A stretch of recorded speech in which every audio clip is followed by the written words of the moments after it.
Welcome everyone to Medlock Ames All Things Avian Virtual Farmer to Farmer Field Day. I'm Joanne Baumgartner with the Wild Farm Alliance. We promote a healthy, viable agriculture that protects and restores wild nature. And I'm going to be emceeing the first part of this event, and my colleague Shelley Connor will take care of the second half. So we're going to start by watching a short video featuring Ames Morrison, co-founder of Medlock Ames Vineyard, and he's a winemaker, and PhD candidate Brianna Martinico, both who will also be speaking today. Then Ames and I will have a conversation about the operation and how he has woven nature into his business model. Then we'll hear from Brianna Martinico from UC Davis. Next will be Dr. Sarah Cross, Program Director and Lecturer in the discipline of Ecology, Evolution, and Environmental Biology at Columbia University. And following Sarah is Dr. Adina Marylander, a Cooperative Extension Specialist and Adjunct Professor in Environmental Science, Policy, and Management at UC Berkeley. And our final speaker is Thomas Moore, the state biologist with California Natural Resources Conservation Service. We'll then wrap up with our short evaluation. And I think I skipped something, Shelley. Can you go back one slide? I want to make sure that you all are, know that you're muted. And if you have questions, please put them in the chat box. We're going to take questions after each speaker, a short number of questions. And if you have technical difficulties, please put comments in the chat box or send Shelley an email at shelleyconnor@wildfarmalliance.org. We're recording this session and we'll be able to send you that link soon. And please stay to the end of the meeting and complete the short evaluation, which will be entered into a raffle drawing for a long sleeve Western snap shirt donated by Patagonia with a value of $79. And besides, you know, the opportunity for potentially winning that shirt, you will also be helping us get better at what we do in presenting these events.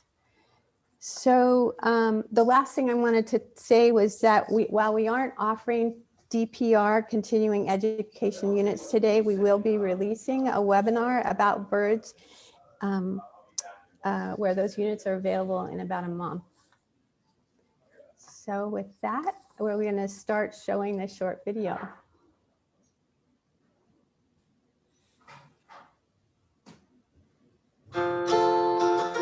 Farming with nature is the solution rather than against it. It's really exciting and inspiring to see that that's true, to having done this for 23 years, to see that farming to preserve wildlife and tap into their very resilient system is just a stronger, more sustainable solution than relying on chemicals. Many years ago, we set up a bunch of barn owl boxes throughout the vineyard, and they were immediately occupied with barn owls. So they fly around the vineyard at night patrolling to get rid of rodent pests that we don't want. We estimate that a single pair and their young can consume upwards of 200 pounds of rodents in a single year, and this would equate to over 3,000 individual rodents. I didn't know how close the barn owls would nest to each other and tolerate other pairs. We've seen a single alfalfa field lined with 6 active nest boxes at a single time, and some of these boxes were only about 100 meters apart from each other. If you build it, they will come. We also have bluebird boxes that are all occupied with bluebirds or some type of birds. We also plant lots of flowering plants. Behind me, you can see our insectary garden, but also we plant cover crop in the vineyards. Some of them are specifically designed to attract beneficial insects.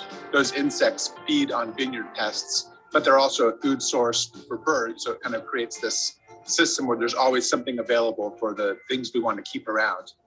When farmers support birds with natural habitat, nest boxes, and raptor perches, they really get a 24-hour period coverage of natural pest control. So there's species that make up the day shift, like hawks, eagles, falcons, and insectivorous birds, and other species that make up the night shift, which include several species of owls, and in some areas, even nighthawks.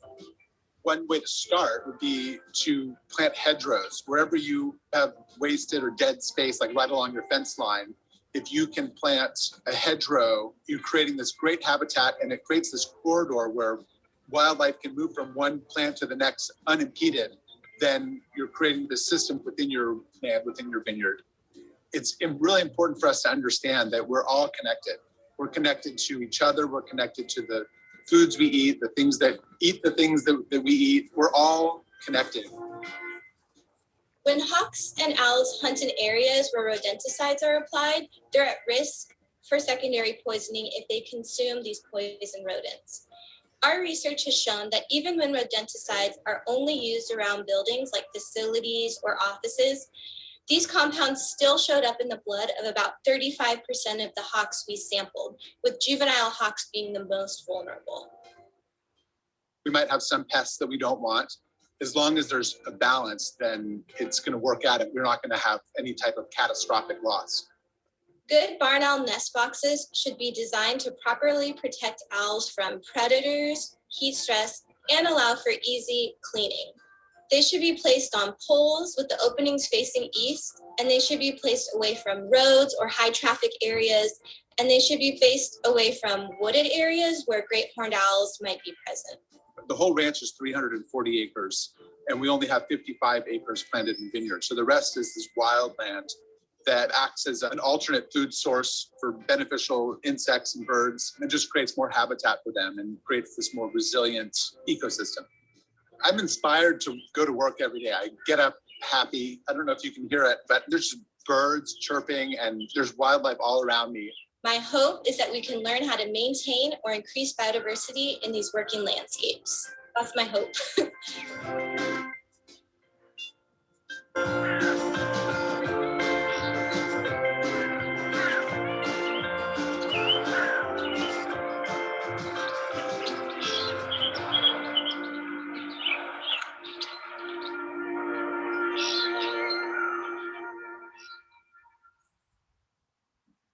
Well, that was a really fun video to put together with Ames and Brianna. And now Ames and I are gonna have a little conversation. And I wanted to start with thanking you, Ames, for being part of this or hosting this event today. And can you describe your operation, where it's situated in the world, and what kinds of landscapes and habitats surround it? Yeah, well, I'm really honored to be included in this really exciting discussion, and I'm looking forward to learning from the presenters too. Our vineyard and winery is in the Alexander Valley of Sonoma County. It is the whole property is about 340 acres. We grow 55 acres of wine grapes, but that's so the vineyard portion of it's only about 15% of the total land that we manage. We have several different habitats throughout the ranch. A few years ago, or maybe 10 years ago, we worked with Pepperwood Preserve, which is our next door neighbor, and we were really lucky to just be able to have a ranch right next to them. They have a 3,000 acre forever wild preserve, and so we benefit both from their proximity, but also from their expertise. And they helped us identify several different habitats. There's oak woodland, mixed conifer forest, riparian woodland, and chaparral and grassland, and of course the vineyard land as well. And all of those, including the vineyard, can support a diverse species, diverse mix of songbirds.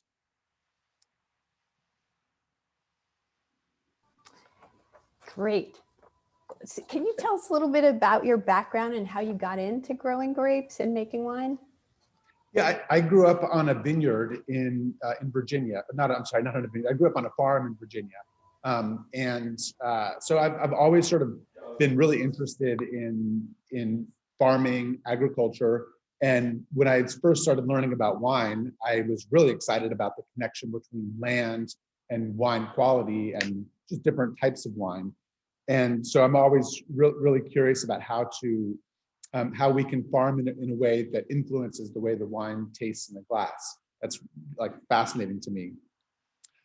So that's part of my initial motivation. And then I also had an opportunity right after college to join the Peace Corps, and I worked with farmers in the Guatemalan highlands. And I learned a lot about sustainability there, and that's the definition of sustainability. The farmers have been working that land for 10,000 years farming, so it's had to support communities for all that time.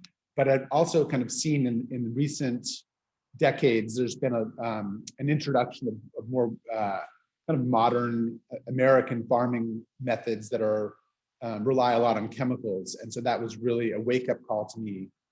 And so I knew that when I started farming, I wanted to do it in a way that was chemical free. So that's why we farm organically. Yeah, so you farm organically and you conserve wild spaces. And, we've seen over and over how lots of people, when they look at wild spaces, they think they're wasted spaces. But can you explain how your organic production goes hand in hand with the conservation of wild areas? Yeah, that's super important for us. Most of our land is not cultivated at all. And it might seem like a lot of extra unnecessary land that we had to buy.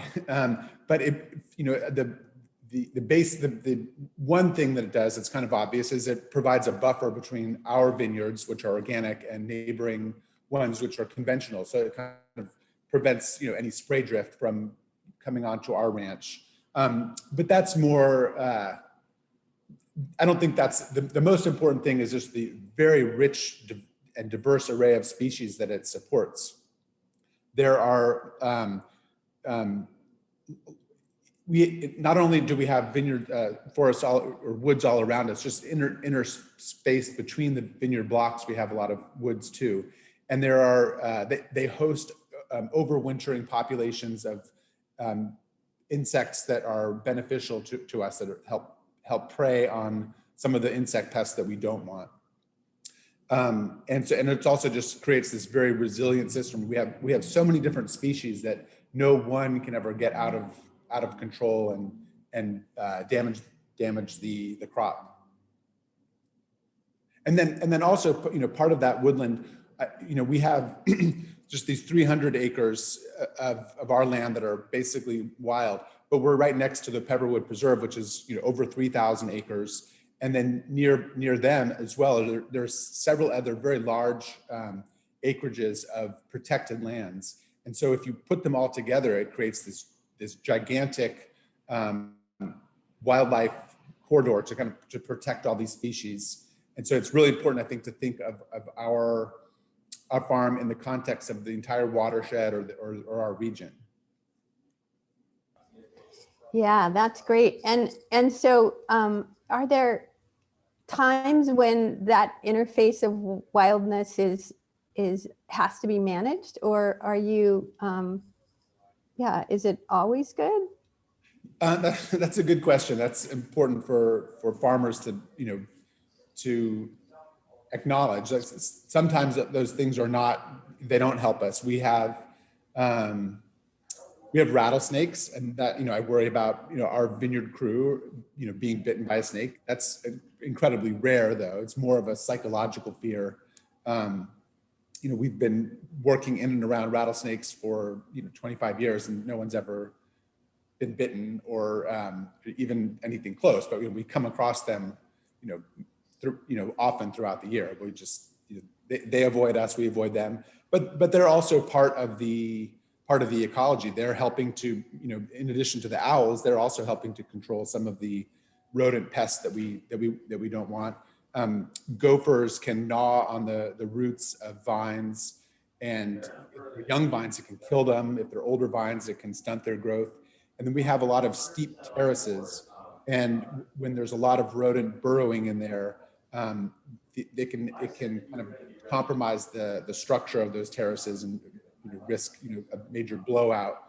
So if we can keep those rodent populations in check, that helps protect the land. And so snakes have their role. We have coyotes and mountain lions, and because we're organic, it's harder for us to manage weeds. And so one of the techniques we've used in the past is to use grazing animals, mostly sheep, to keep our cover crops or keep our weeds down. And we always lose some to coyotes and occasionally to a mountain lion. So that's an interface with the wild landscape that is a concern, but it's a percentage of it's not, they don't kill every single sheep. It's sort of part of the cost of doing business. And they also have predators have a role in that they create this very tight, dense flocking of the grazing animals. They're a little bit scared, so they keep closer together, and that dense stocking of grazing animals is better for the land. It helps as long as they're moved frequently. It helps them eat all of the weedy species that they sometimes don't want to eat. It helps revive the land a little bit more to have them tightly stocked, and predators help encourage that behavior. There are probably some exotic pests that are not really part of the native landscape that are, that would be a concern.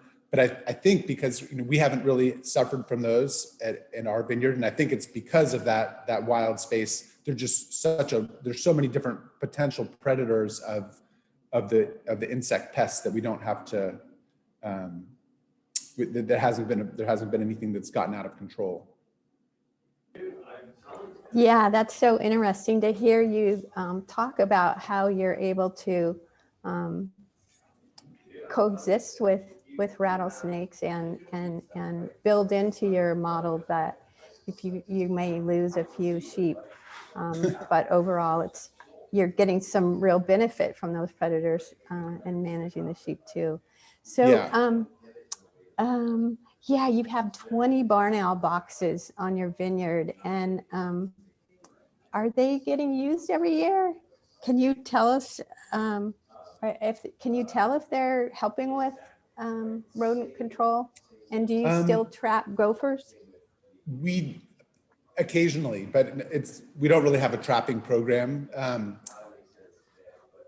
It's hard to quantify. I mean, we can quantify how many pounds of how much we're cleaning out of the owl boxes every year. So that's one method, but it's hard to know, how much damage they're avoiding or preventing. So yeah, when we first put them in, they were all occupied within a few months. It was incredible. But from time to time, there are always like a 2 or 3 that are not occupied. And so some of those we might want to re-site. I'm not really sure the best practice for doing that. But we want to put in a lot more. Part of our kind of new approach or thinking about farming is because we're organic, we have fewer tools for managing weeds, and one of them is tillage that we have been using. But I've slowly I've always kind of known it, but now it's really kind of being driven home to me how that's destructive to soil, and we really need to preserve our soil. That's the most important thing. It's capable of holding just a massive amount of carbon, where we can take it out of the atmosphere and put it in the soil where it can be more beneficial. And so we need to treat our soil in a way that can really increase the organic matter dramatically. And one of the ways to do that is to keep a permanent grass cover or plant cover.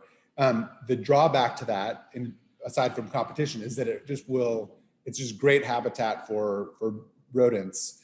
And So I want to sort of put in a lot more these owl boxes to kind of maximize the protection that they're offering against gophers and voles.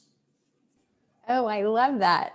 Another connection of why wild nature helps with reduce climate chaos. Yeah. Let's see. There aren't any questions in the chat yet, so I think I'll, if people want to submit a question or two, actually, here is a question. Do you use native plants for cover crops? Do you plant under vines, which you talked about? Do you use sulfur for grapes? We do use sulfur for preventing powdery mildew. That's just endemic in this area. We try to use less of it, so we've been using stylet oil, which is sort of a refined mineral oil that we dilute to about 0.5%. We spray that on the vine leaves, and it just creates a really slippery surface, so the powdery mildew can't adhere to the vine. We use, most of our cover cropping is non-native. We use different clovers and kind of a mix of legumes and grassy grass plants. But that's because in the past we've been tilling that under, but I want to get away from that. So I think we'll probably put in a permanent low growing perennial cover crop. But we also do every 50 feet or so sort of every 6th or 8th row, we'll plant an insectary blend. And that just creates a year-round, or not year-round, but a very long season of something flowering. And that helps attract the beneficial insects that control the vineyard pests. And those are all native. So that's a mix of like 15 or 20 different native flowering plants that we space strategically throughout each block. Nice. And then was there another part of that question? Do we plant under the rows or something? Plant under the vines. Do you plant under the vines? Yeah, so under the vines, that's the biggest challenge in organic grape growing, is how to manage the space underneath the vines. So we've used handheld weed whackers, which burn gasoline and just is very expensive labor wise. We've used we have an implement on the back of our tractor that can till right underneath the vine, and then when it gets to a vine, it pulls out of the vine row and into the tractor row to sort of avoid killing the vine. But that's very, very slow. It's tillage, so we're trying to avoid that. And it takes our best tractor driver. For 2 months, all he's doing is sitting on that tractor with his body twisted around to watch make sure he's not damaging the vines, and that's just not ergonomically appropriate. So the thing that I think worked best was using sheep, because it's actually solving a problem with a solution rather than having more problems. But it just requires a little bit more management attention, because there's predator problems. They also damage some of the infrastructure. But it's just, to me, it seems like a more elegant solution. And this is so important to me. I really want to, now I'm sort of freeing up time that I used to spend on other things to really dedicate my attention on how we can make our vineyard operate in a more, just basically eliminating fossil fuels and helping to create permanent cover. So I think that's the way forward for our farm, for farming in general. And so that's my focus. Yeah, I think that is so important what you're saying. We need to figure out how to keep more cover on the ground. And so, there's a whole bunch of questions that have come in, and we have a really tight schedule. So what we're going to do is capture all those questions and work with Ames. I hope you don't mind, Ames. We can answer these questions offline and and send them back to everyone who, the answers back to everyone who's participating. So I'm going to turn it over to now. Thank you, Ames, so much. Sure. I'm going to turn this over to Shelley Connor, my colleague. Great. Thank you so much, Ames and Joanne. And we're going to move on to our next speaker. So I'm going to stop sharing and let Brianna take it away from here.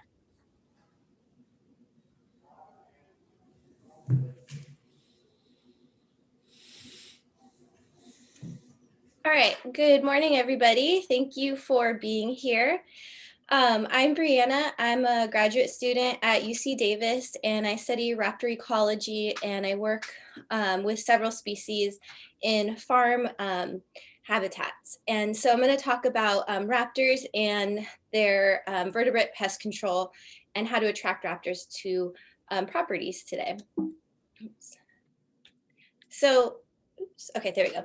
So I want to start out by talking about this idea of conservation and working lands and things that we know that are beneficial to and help promote other beneficial wildlife species in these spaces, like crop diversification, increasing and maintaining natural habitat, are also going to be good for beneficial raptor species. And in addition, you can add these habitat enhancements like nest boxes or raptor perches.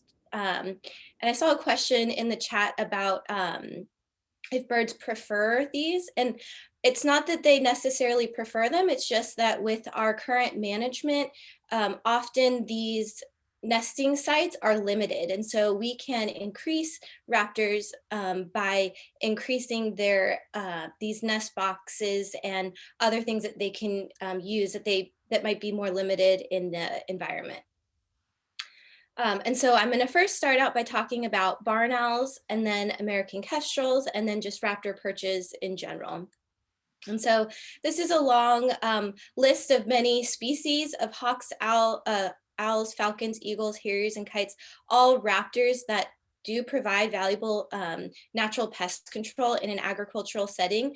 And that's predominantly because they prey upon common species, things that might be pests in agriculture. So small rodents, gophers, voles, mice, rats, and some species will specialize on more of a small to medium-sized mammal like ground squirrels. And there's also specific raptors that focus on birds exclusively. So they are really good for helping with songbird or pest songbirds in crops. But I want to focus on barn owls because they're really considered a farmer's best friend. And that's for many reasons and characteristics that this species has. And so they're found nearly worldwide and easily attracted to nest and roost in artificial boxes. They have really high reproductive rates, so they can have up to 8 chicks per nest, and in temperate areas they may even nest up to 2 times in a breeding season. And so that's a lot of hungry mouths to feed, especially during those spring and summer months when rodents can be really active. And the other really neat thing about barn owls is that they live in high densities and they tolerate other barn owl pairs nearby, whereas other raptor species are more territorial and they like to defend kind of like this exclusive area of use. And so they won't be found as in as high densities on the landscape. We did a research project looking at barn owl diet in the Central Valley of California, and we found that their diet consisted predominantly of ag pest species, and that composition changes depending on what the common pest species might be in the area. So for example, in row crops, we found that barn owls consumed a higher proportion of mice, and in in orchards and vineyards and perennial cover, we found that they consumed a higher proportion of gophers. And so what does this kind of look like in quantity or biomass? And it was estimated that a barn owl and their young could consume an estimated of 220 pounds of prey each year. And in a California vineyard, that might look something like over 800 gophers, over 500 mice, and over 500 voles, and over 1,500 mice.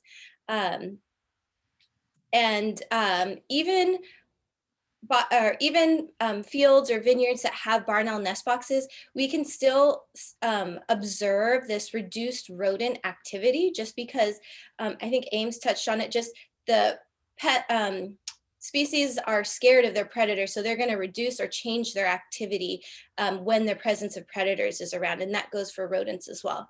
And these changes in some areas have been studied, and they can be linked to increases in yields.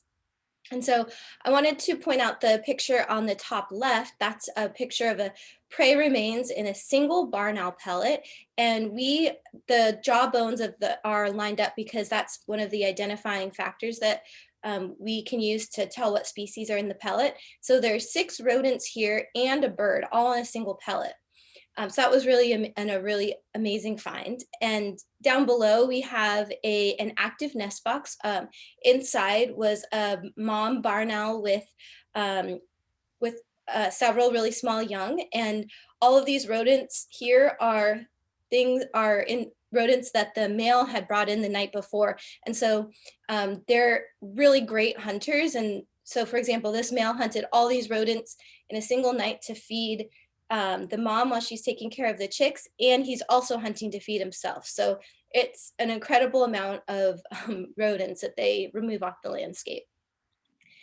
So if you're interested in providing or in creating a nest box network on your property, you have to think about the nest boxes that you're going to use in the design. They're specifically designed to protect from predators, heat, and allow access for cleaning and maintenance. So installing boxes on a pole, using grooves, and no perch on the front with a partition here and an appropriate size opening that prevents larger predators from getting in or reaching in.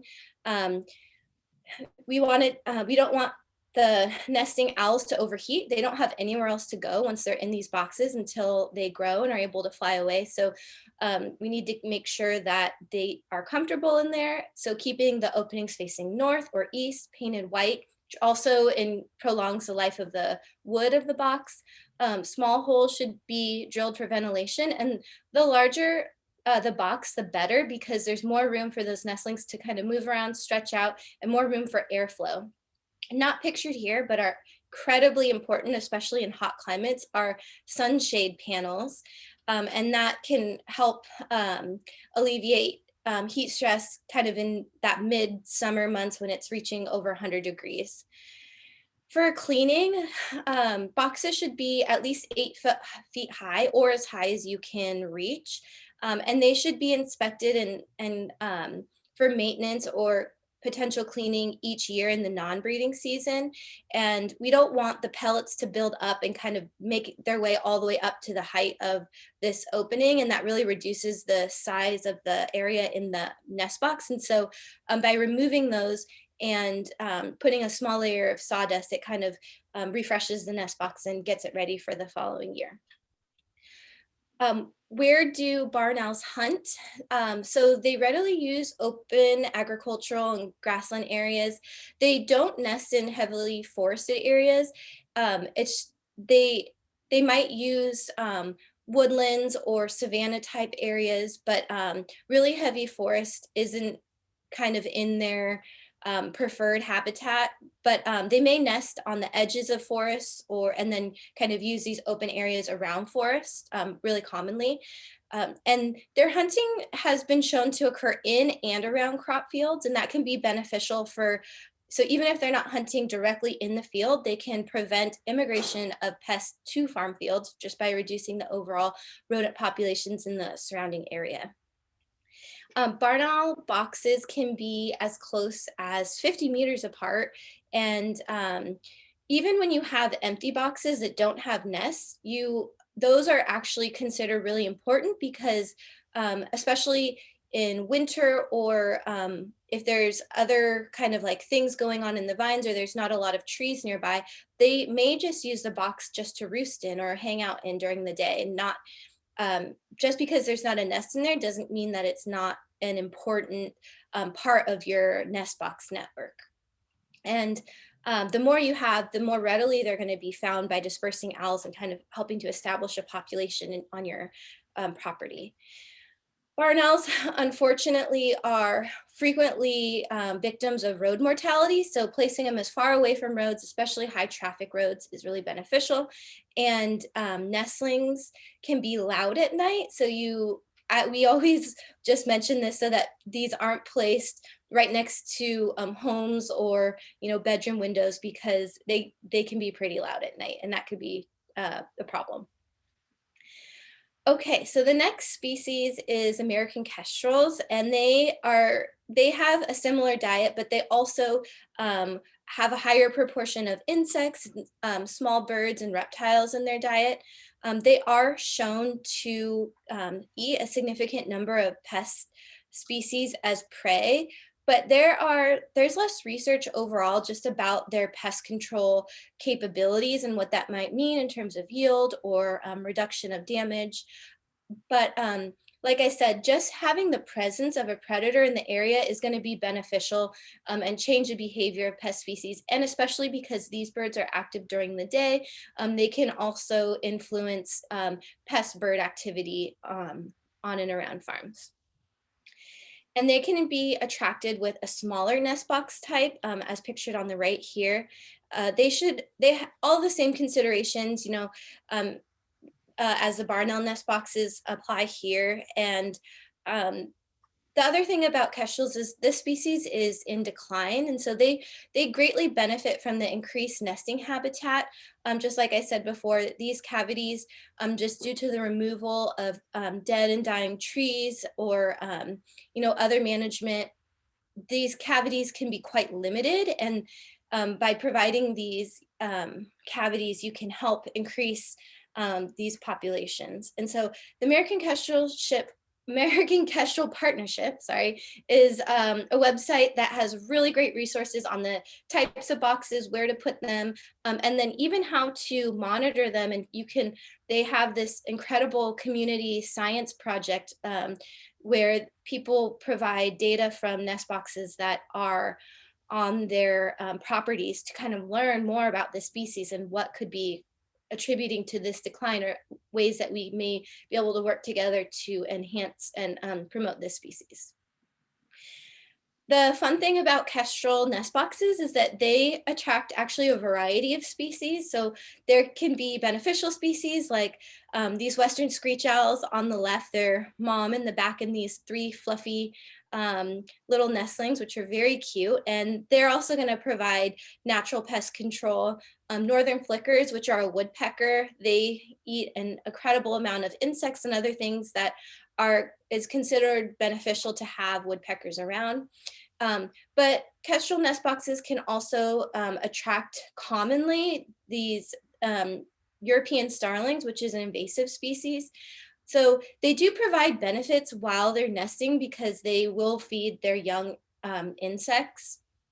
However, it is an invasive species, and so we do want to be mindful. There's a lot of information on the Kestrel Partnership website about what to do if you have starlings nesting in your box. They might recommend moving it, or if different things. And so if you're interested in kestrel nest boxes, I definitely recommend that website as a resource. Kestrels will use similar habitats to barn owls, so they won't necessarily be found in really dense forests, but they can be found along the edges and open areas surrounding forests, and especially in these really open, grassy, and open agricultural habitats. And barn owls will fly. So barn owls are a larger bird, and they're going to fly larger distances around the area that they're nesting. But kestrels, they're really shown to hunt right around their nest box a lot. So that's that can be really beneficial because you know kind of the area that they're going to be using, and they're going to be reducing pest activity in the vicinity of their boxes. And they are more territorial, like I was saying, so they don't need to be placed as densely as barn owl boxes. They can be spread out a little bit more. We commonly get this question: how long will it take for barn owl boxes or any nest boxes to be occupied? And what's great is, like for example, what Ames said, that the nest boxes get found right away and used, but that's not always the case. It could take longer. So it just depends kind of on the area and the barn owls finding, or kestrels finding these boxes and once they find them, they'll begin to use them. But we recommend installing them in summer or fall, and so that way they have kind of this over winter and like period to start to find, and barn owls will begin to kind of claim their nest box with their partner in, as early as December and January. And so just providing that time and being patient is really important. And I think I touched on this a little bit, but the more boxes, the better. So you really want to think about this as barn owls and kestrels are going to be part of more of a regional population. So just setting up 1 or 2 boxes isn't necessarily, it could be beneficial, but depending on what's going on in your region, if there's not a lot of habitat or a really large population, it's going to be hard to build that population up over time. And so talking to your neighbors and other properties in the area to set up kind of like this larger network of nest boxes is going to be really beneficial, even to you, because like I said, barn owls, they don't hunt right next to their box every single time. They fly around the entire landscape. And so if your neighbors have barn owl boxes, it's also going to be beneficial on your property. And then to look at, to see if barn owl boxes are active, it's really easy because they're kind of messy. With their pellets will drop on the ground around their boxes. And so you'll see these pellets and bones and other rodent remains. And so that's a good way to tell if your boxes are being used, because sometimes, I mean, if you're not out there at night, you might not even know that there's barn owls nesting in your boxes, but this is a really good way to tell if, they're in there. They're going to be quiet during the day, so you're not going to observe them directly. But kestrels, they are active during the day, so you may see them around their box or going in and out of the boxes, but they are secretive while they're breeding because they don't want predators to see where their valuable offspring are, vulnerable in this box. And so they're really, really careful about going in and out of their box quietly. And so you may not even know that a kestrel is nesting in your nest box until the end of the season. When you look inside to clean it out, you may see kind of like a little mess in there from the nest. But the Kestrel Partnership website has ideas for monitoring. And if you look at their protocols and stuff, then you might be able to determine during the breeding season if they're nesting in there or not. Okay, so nest boxes have ethics and responsibility, and that's because they're providing us a service, so we don't want to disservice them. We need to make sure that they're properly constructed, installed, and safe. And so on the right hand side with the sad face, there's actually a barn owl nesting in there in a box that wasn't maintained. And so it's incredibly dangerous and risky. And I just want to point this out, that there is a minimum time and money commitment in installing nest boxes. And so it's better to have, it's better to have no boxes at all than to have to let the boxes become dilapidated or poorly maintained, because it's just, they're providing us a service, like I said. And so we want to make sure that we're not disservicing them. Okay, so on. Hey, Brianna, I'm sorry to interrupt. I just want to let you know that we have some questions here in just a few more minutes. So if you want to maybe wrap up and we can get to some of these questions, that would be great. Sure. So I have, I think, 1 or 2 more slides. So I can talk about perch construction really quickly. Just that they should be 10 to 15 feet tall and placed with a wooden crossbeam so it doesn't burn their feet, and placed in open areas. These perches are shown to be used more often, but other things like trees and natural habitat can act as really good perching substrates. And then lastly, just that natural predators aren't ever going to deplete rodent populations to zero. It just doesn't work that way in nature often. And so they're considered part of an integrated pest management strategy. And so one thing I want to point out is that when we do use things like rodenticides, they can enter the food web and then ultimately cause mortality or other effects to native wildlife and things that we're trying to promote. So it's something to just keep in mind in terms of an integrated pest management strategy. And I just wanted to end with saying that, you know, thinking of working lands and conservation together and promoting these natural wildlife species is a win-win. And so, yeah, I don't have the chat pulled up, but are you going to ask me the questions? Okay, I can answer them. Great. So the first question is just about placement of owl boxes. And someone is wondering if you can put owl boxes on buildings. So I think that one thing about owl boxes, so we have in our downtown Davis, we have barn owl boxes in trees right near buildings. And so I don't think that necessarily the building itself will be a deterrent to nesting. I think they can still find that. Just the one thing that usually happens around buildings is rodenticide use. And so that's, I would say, the main consideration that you would want to have if you're putting barn owl boxes up near buildings is what other types of things in that area that could impact barn owls. Great. And then there was a question about, Ames was answering a question about ground squirrels, and then he mentioned that he didn't know if barn owls hunt ground squirrels. So if you want to just quickly touch on that, answer that question, that'd be great. Yeah, we get that question a lot because I know ground squirrels cause a huge amount of damage. And unfortunately, from our diet studies, we don't see ground squirrels in their diet. It's not that, I think that just in time, you know, ground squirrels are more active during the day and they really hide deep down in their burrows starting early in the evening. And so they're not really out at the same time.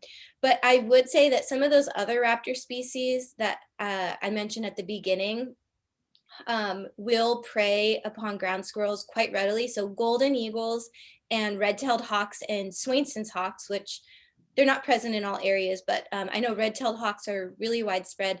They love ground squirrels. And so if you do have a ground squirrel problem, I think using raptor perches in addition to barn owl boxes, because barn owl boxes, which I forgot to mention, also make really excellent raptor perches. So you can kind of get a double benefit, right, by doing something like that. But raptor perches can attract the diurnal species over and direct them towards where more ground squirrels might be. Great. Thanks, Brianna. I know there are a lot of other questions, and then maybe you could take a minute while other speakers are presenting to answer some of those, and then we will also send out the answers to all these questions afterwards as well. And we may have some time at the end too to revisit some of these. So now I think if you want to stop sharing, Brianna, we're going to turn it over to Sarah Cross, who's going to be speaking next. Thank you, everybody. Okay, hang on. Let me get this right. Shelly, can you give me a thumbs up if you're not seeing my notes and you're seeing? Okay, great. Thank you. Hi, everybody. I'm really excited to be here. We're going to keep going on the raptor train. And I'm going to talk a little bit about balancing the benefits and sometimes the costs of birds in agricultural landscapes and touching specifically on vineyards. So I'm a faculty member at Columbia University, but before I moved to New York, which is my hometown, before I moved back to New York City, I was in California for 5 years, where I was lucky enough to work with Brianna and some of the Barn Owl team who are all on this call, Ryan and Emily. And so that's when I got involved with the Wild Farm Alliance, and I did some work with vineyards in California as well. So I'm really happy. I don't know how many of you are California versus East Coast, and I don't know if we have time to go through what everybody is, but it's nice to see all of you, and thank you for spending time with us this morning. I'm just coordinating where you guys are on my screen. Okay, so I titled my talk Farm Friends and Farm Foes because I am really kind of enamored with the history of understanding the benefits and costs of birds for farmers. These are pictures of books that were published in the late 1800s and early 1900s. And these are the front pages up here: Farm Friends and Farm Foes, Useful Birds and Their Protections. This one is the food of orchard birds with respect to a specific pear pest. And this is a picture from one of those old books of, you can see, you know, like the modern automobile at the time being used to move nest boxes onto. This was a pear orchard, I believe. So the idea of using birds and kind of working with birds and working with ecology of natural systems to promote balance in systems is not a new and groundbreaking one, which sometimes it seems to be, because this science and this kind of focus on working with nature really just disappeared off the charts altogether around the 1930s predominantly. And the main reason for that is because pesticides became widespread and abundant after the world wars. And so for those of you that have been farming for generations, your grandparents and great-grandparents might have been reading these documents and might have been utilizing some of the things that we're talking about today to try to manage pest birds and pest insects on their, and pest rodents on their property before chemical pesticides were an option for doing that. So it's really exciting that there's really been a resurgence in interest in this, both from the scientific community and from the farming community. And I think many of you and many of the farmers before you will have been continuing to do these sorts of things even when they weren't necessarily getting as much attention. So Aldo Leopold is one of the fathers of modern conservation, and he was a farmer as well as being a conservation biologist. I'm a conservation biologist and an agroecologist, and I work on birds. But you know, the tie together between agriculture and conservation doesn't always get made. But in the early days of conservation, this focus was there, and this kind of attention was there. And I love this picture. This is from the wall of the Yolo County Extension Office, and this was the competition they had for kids to draw farmer superheroes. So I love that this one was very literal, and they actually drew the farmer with a cape. But I also love how diverse this farm was that this kid drew. And I'm sorry, I don't have the child's name on here, and I also love that the farmer has like a sidekick bird in this picture. I think it's totally accurate. You may have heard that birds are not doing super well across North America. So a publication came out the year before last that showed that populations of birds across the continent had decreased by about 3 billion compared to the 1970s. So if you had gone out and counted birds in the 1970s, there would be 3 billion more than there are today. And so that's a really significant and disturbing reduction in the biomass of birds on our continent. And it really, I think, is a call to action for the need to incorporate production landscapes and agricultural landscapes into our kind of conservation psyche and the value of those lands and what that can mean for conservation across North America and the world. These are really productive and can be really valuable landscapes for conservation, and it can work both for nature and for people. So I'm running out of space on this map because I started creating it about 10 years ago to point out all of the different crops around the world where scientists had tried to assess where birds were beneficial to different crops. So with our focus today on vineyards, there's been work in New Zealand and California, which I'm going to talk about today, but also all around the world on many different crops, ranging from apples to palm oil, to a lot of different work on coffee and cacao, to this cluster in California where we've done a lot of different work. And it's just the science keeps on growing to show what benefits birds can provide to a variety of different crops. And there have been very few examples where the science hasn't said, yes, birds are eating pests, insects in particular, and providing really valuable services to farmers. And you can read all about this on the Wild Farm Alliance's website and on the Beneficial Birds document or report that we put out a few years ago, which makes the case for birds. There's this beautiful website where you can kind of scroll through and look up lots of different crops in different parts of the world and see what the science has been in those areas. But I know we're kind of a vineyard focused talk today. And I work with grape growers a lot, and I often kind of get this kind of response from them when I start talking about how great birds are. And that is something that we have to think about and work with and try to figure out how to manage best for, because vineyards can be, and other crops where birds like to eat the crop, can be really beneficial from a conservation perspective. And birds do often provide benefits to those crops, but if your crop is delicious and birds really like eating it, what are you going to do? How are you going to manage that? And so birds are pests, have been pests. The farm friends and farm foes side of things has always been there. Birds love eating fruit, as many of you will know. They love eating nuts. These are an endangered species of parrot in the Amazon, eating Brazil nuts. They love eating seeds. I did some work on sunflower seeds in California. And interestingly, the benefits of birds and other wildlife actually outweighed the cost of birds eating sunflowers, but I'm not going to talk about that work today.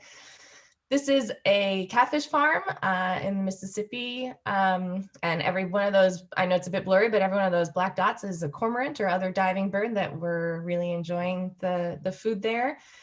Birds can even be problems at feedlots where there can be huge numbers of birds. There are also concerns for food safety issues when the feedlots are near leafy green fields. And this is a flock of species called red-billed quelea, and these birds can build up to such large numbers in Africa that they can also contribute to human famine in years where crops are not doing well and there is drought. So birds as pests are definitely a concern around the world, and figuring out how to balance the role of your lands with kind of being able to produce on those lands and not lose too much to the birds is always a tricky thing, especially when you're doing something, raising a crop like grapes. So again, that document that we produced, this is the report that you can download for free from the Wild Farm Alliance website. And in this report, there's not only the kind of evidence that had been published at the time for birds being beneficial, but there's also information in there about how to manage and coexist with pest birds and what our kind of best practices are at the moment. Although there's definitely more research that needs to be done on how to kind of solve this issue. So one thing I want to highlight is that not birds that are considered kind of foes or that might be detrimental to grape growers or to other crops in around the time of harvest when your crops are ripening may be beneficial at other times in the year. So this is just, this is some kind of pilot data that I had from California Audubon where we just looked at a couple of farms and looked at the foraging guilds, basically the avian communities on these same farms in the spring and then in the fall. And the birds themselves, like the actual species on those farms, did not really change significantly across the two seasons. But because birds, like this is an example of a horned lark, so many of the omnivorous species and carnivorous species and species that in the fall eat things like grapes or seeds or grain or other crops, in the breeding season, they are primarily insectivorous. So they mainly are eating insects. And that's because they are raising their young, which require high protein diets, and feeding grain to chicks or fruit to chicks would not be successful in terms of a nesting strategy. So a lot of birds become insectivorous in the spring. So that's a time of year when most birds, if not all birds, are beneficial to you. So you can see that almost everything is either insectivorous or omnivorous. And when these birds are breeding, most of what they are eating are potential pests in agricultural landscapes. But then in the fall, they switch their diets. They become more granivorous and omnivorous and frugivorous, and fewer of them are really only the species that focus on eating insects are continuing to do so. So I just wanted to point that out, because a bird that you might kind of be annoyed with, like if you're a grape grower, all of the blackbirds and starlings, they're out there, you know, potentially in flocks, driving you crazy and being something that you are concerned by. But all of those species in the spring are actually eating vast quantities of insects. And if you have insect pests in your vineyards, they could be doing you a really good service. So then it's figuring out how can you take advantage of that service and potentially provide habitat for lots of birds, and then manage for the detrimental side of those birds in the fall through doing things like trying to deter birds from your vineyard. And this is just an example of that. I did a small study in a vineyard in the Dunnigan Hills, and we found that we used what's called sentinel prey. So I used mealworms that were pinned to these really old vines, and looked at what proportion of those mealworms were removed over a 24-hour period in the spring. And in the fall, I went to the exact same locations and looked at how much damage there was to the grapes. And you can see there was pretty high, almost over 50% of the sentinel prey, these mealworms, were removed in the spring, right at the edge of the vineyard, right close to the habitat that birds were using. And that proportion dropped off as I kind of went out into the vineyard. And the same is true, although it's a lower number, about 15% of the grapes, although there were some bunches where there was very high damage, were damaged at the edge of the vineyard. And that dropped off pretty significantly. After about 50 meters, there was almost no damage. And that 50-meter number is pretty normal for what I've seen in terms of where bird damage really drops off in vineyards. So that document from the Wild Farm Alliance, it has information about some of the seasonality of different birds. And you can go to the tables in that document to kind of have an idea of which species are going to be beneficial year round, such as insectivores and carnivores, and which species are going to be beneficial at certain times of the year, such as omnivores and granivores. Okay, Shelley, how am I doing on time? You have about 10 minutes. And so cool. You might want to leave 5 minutes for questions. So about 5 minutes for speaking. Okay. So I wanted to, I want to present a case study of where kind of managing for pest birds and also conservation come together well. And this is work from my PhD, which I did in New Zealand on the New Zealand Falcon. So this is a very handsome male New Zealand Falcon. His name was Wilson, and he's gorgeous and very fierce, but they're also tiny, so like cutely fierce. And this work was done at the top of the South Island in New Zealand, in Marlborough, which is where New Zealand Sauvignon Blanc is from, and where most of the wine industry in New Zealand is. If you think you have bad bird damage problems, unless any of you are Kiwis, you probably don't know bird damage problems, because they have immense bird damage problems in New Zealand. New Zealand is this really unique area ecologically. There were no land-dwelling mammals on New Zealand until people arrived there. And it was a place really dominated by birds. And people, particularly Europeans, when they came to New Zealand, they decided it should look a lot like Europe. And they introduced a number of different birds so that it would seem more like Europe. And actually, kind of ironically, the starling was introduced. So the same starling we have in North America that was also introduced. The starling was partially introduced to New Zealand because they wanted it to control an insect pest called a grass grub. That was a pest in the late 1800s and continues to be today. And so they brought in this bird that probes into the grass with its beak to try to control that insect pest. And now it's one of the largest pests in New Zealand. So don't introduce birds to control pests. It doesn't work. Use what's around. So the European blackbird and the European song thrush were also introduced. All three of these culprits like to treat a bunch of grapes like we do. They like to go and pluck grapes off of the bunches. And so this is the damage. This is to some Gewürz, I think, some Gewürztraminer that I think a particularly neurotic song thrush did. They usually don't remove every single grape from a bunch like this, but these birds can cause significant amount of damage. And then this bird, the native silverise, this is a self-introduced native that became widespread in New Zealand after large-scale agricultural changes to the region. Their Maori name, the indigenous people of New Zealand, the name for silverise is stranger, actually, because they weren't widespread until the vast changes that Europeans caused to the landscape.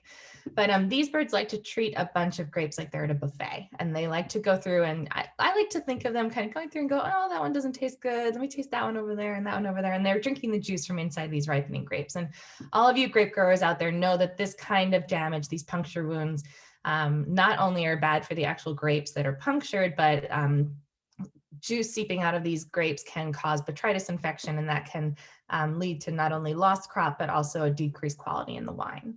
And so I'm going to play this for you, and I think you'll be able to hear this. This is just a little video that kind of illustrates, I think, how crazy the grape growers in New Zealand are going over the bird damage problem there, because it is so large.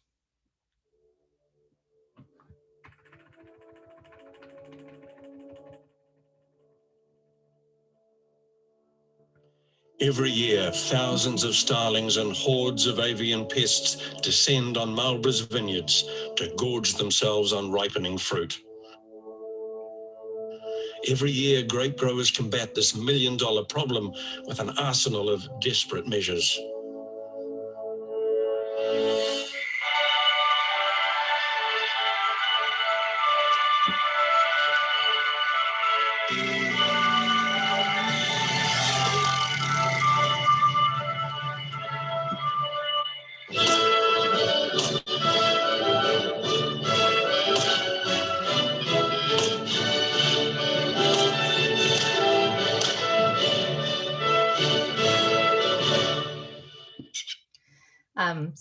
I hope you could see that and hear that. They don't actually play classical music. They play loud sounds that are not pleasant. They do actually use shotgun. They do actually shoot at birds. The birds are all non-native species, and they're not protected by something like the Migratory Bird Treaty Act there. And yeah, so they're spending millions of dollars every year trying to deter birds from vineyards.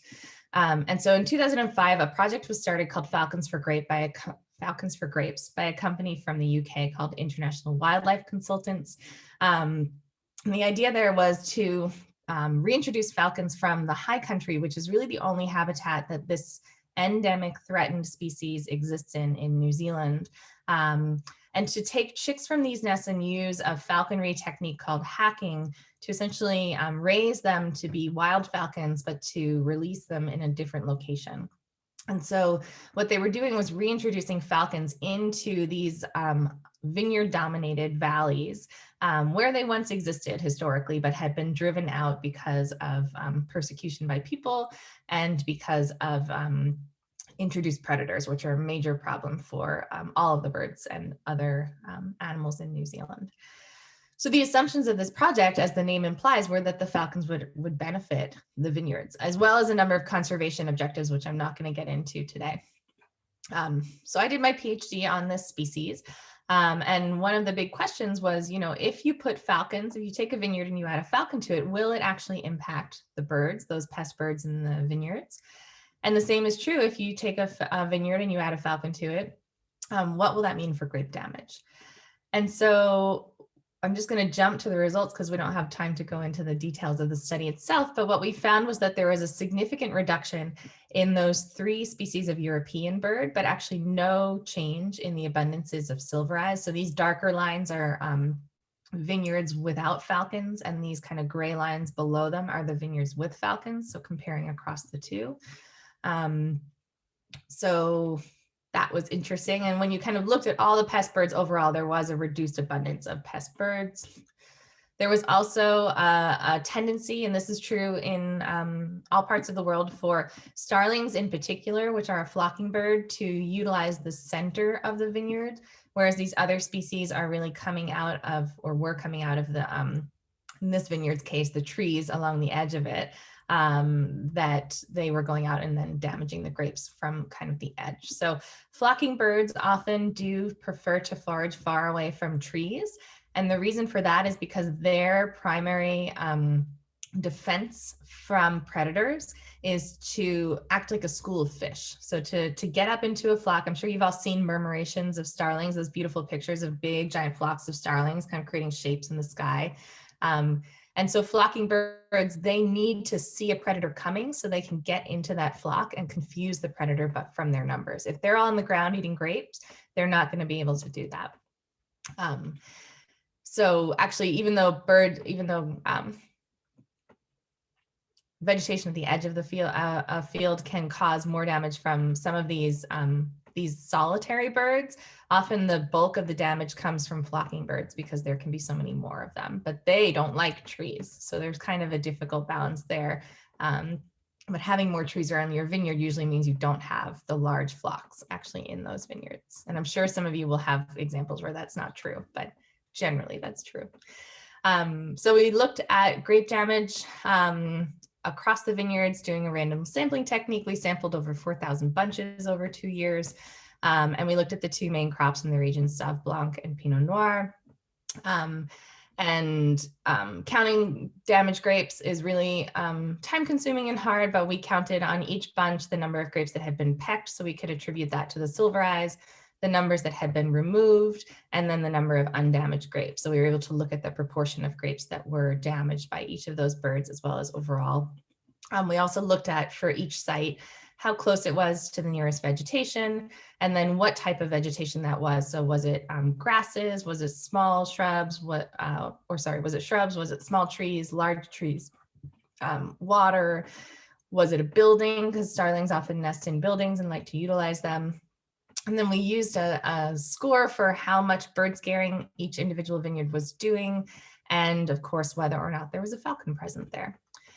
And interestingly, when we looked at that damage, each habitat feature was associated with some increase in damage, but no single feature was overridingly important in predicting that damage. Silver eyes were hanging out close to the edge, so we were finding more peck damage closer to the edges of vineyards. And interestingly, the level of bird scaring employed didn't actually have a significant effect on the type of damage or the amount of damage that we found. But the big take-home message there was when falcons were present in the vineyard, there was a 69% reduction in the grape damage to those vineyards. And so at the time, and this was actually a year when they had some really low grape prices in Marlborough, but I calculated what the savings were per hectare for growers, and they were really significant. And this was due to 95% fewer removed grapes and a 55% reduction in pecked grapes. So really significant reductions as a result of falcons being present. And I think I'm probably out of time, so I'll stop on this slide. But as Brianna was just pointing out, I think most of you are in North America. You're in a much better situation than growers in New Zealand are. You have all of these beautiful raptors that are pretty abundant. And that you can take action to really encourage and kind of boost on your lands, which is not only going to be beneficial for you from potentially bird or rodent control perspective, but also is going to contribute to the conservation of these really important species. So you have a lot of power in your hands, those of you that are growers out there, to do a lot of good and to potentially also help with managing that balance on your land. So I think, yeah, I had some perch stuff, but Brianna talked about the perch stuff. So be the farmer superheroes. The first steps are really going out and spending time watching the birds on your property and observing them and seeing what's out there. There's a great app from the Cornell Lab of Ornithology called Merlin that I recommend to all the farmers I work with. It's free, it's really intuitive, it's really helpful for identifying birds that you see if you don't know what they are, and they kind of help you down the path of learning bird ID and learning who you share your land with. And it's really addicting. Once you get into birding, if you're not into it yet, you will love it. And these are all of the amazing people that I've had the benefit of working with, and organizations that have supported my research over time. And I'll leave this here. My Twitter handle is @WildFarms. I'm really pleased to be a collaborator with the Wild Farm Alliance. And you can email me at my Columbia email if you have questions outside of this. So thank you all for your time. Thank you so much, Sarah. That was really great. Yeah, we are out of time for questions. We need to hand it over to Adina, but if you do have questions, I know Sarah has been pretty active in the chat box, and I'm sure she'll be happy to get to them if you have any questions. And again, yeah, in the chat box. And then we will, if we don't have time at the end to answer these questions, we will send out all of the answers as well with the recording. So with that, I'm going to hand it over to Adina. Good morning, everyone, and thanks so much for inviting me to join you on this farm day in which we're not on the farm. So I'm hoping really soon that I can join you on the farm together. But in the meantime, from the Zoom box, I'm going to talk a little bit about sustainable agriculture on a landscape scale. So generally, when we think about sustainable ag, we're thinking about the farm and what we're doing and all the wonderful things that can be done.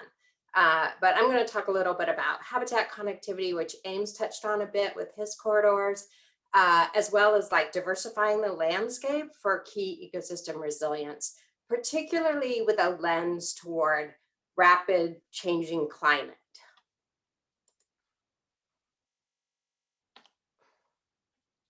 So we'll cover what is habitat connectivity, as well as a little bit about climate-wise connectivity through a case study from the Miacamas to the Berryessa, which some of you are familiar with that area. Those in the Napa, Sonoma area will know this region.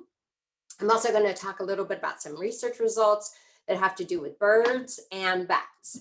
So fitting with the theme today, the avian experience. As well as hopefully leave you with a few things that we can all do together to promote biodiversity conservation in a working landscape.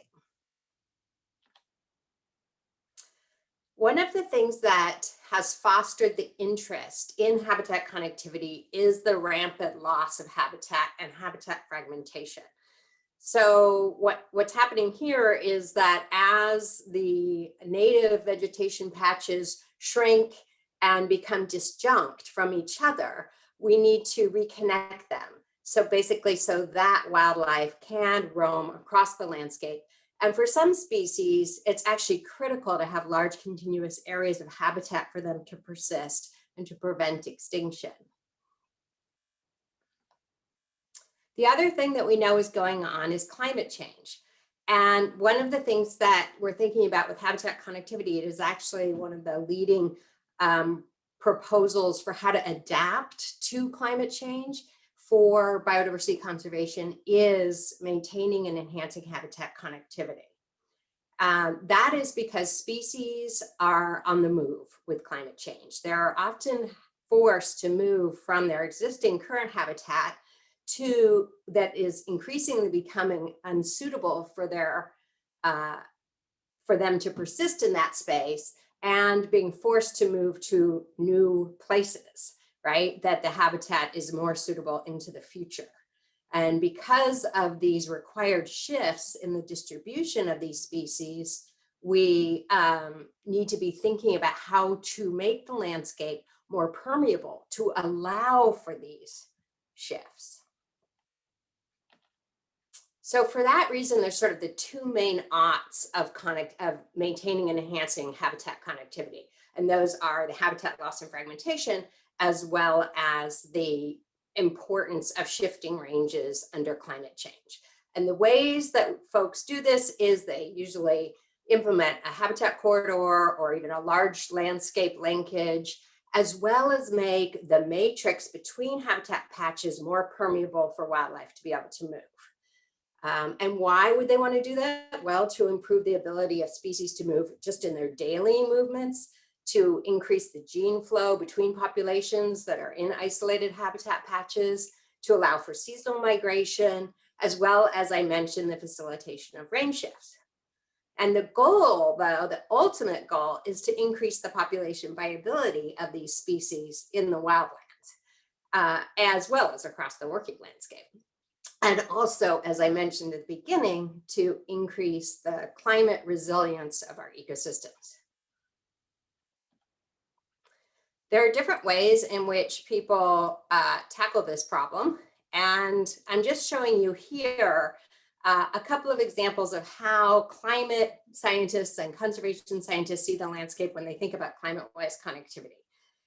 In a standard formulation of connectivity, we think about a corridor as being sort of, what is the shortest pathway that we can maintain between two natural areas, like natural area A on the left, connected to natural area B on the right.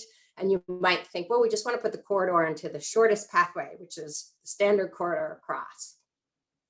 But in thinking about climate and how species move through climate space, it may be that species need to stay in their suitable climate habitat to allow them to persist. So they may actually take a circuitous route that allows them to move through sort of climate friendly areas rather than directly across, which may require them to, may not even allow for movement across very different climate types. So that's one strategy that we think about, is following suitable climate types rather than just the shortest path. The other thing that scientists think about, in many of you too probably observe, if you're working in a Mediterranean climate, where do you see wildlife? And you generally see those, especially during our dry season, in riparian areas. So through the heat of the summer and fall, riparian areas are very attractive for wildlife movement. And that's another strategy for maintaining climate-wise corridors, is to think about these cool refugia, including riparian. My screen is going around a little bit. Let's see if we can get it to work. All right. I'm going to just talk a little bit about our local case study. For those of you who are local enough in Sonoma, my Activist to Berryessa Coast Ranges project was started, really spearheaded by Pepperwood Preserve. And Ames talked about Pepperwood as a neighbor of his own vineyard, a great science and conservation institution, very community-based. And the goal was to create climate-wise corridors with land managers. And the process was a 2-year project timeline. I don't have time to talk about all the amazing meetings and field days we had together, but basically we're working with land managers, land trusts, to develop this concept of where, well, basically to plan and ultimately implement climate-wise connectivity. Our sort of our operating principle in this project was thinking about permeability of the landscape. So on the left, you're seeing a highly, what we would consider for wildlife as a highly permeable landscape. On the right, not so much, right? Very difficult for species to move through an intensely built environment.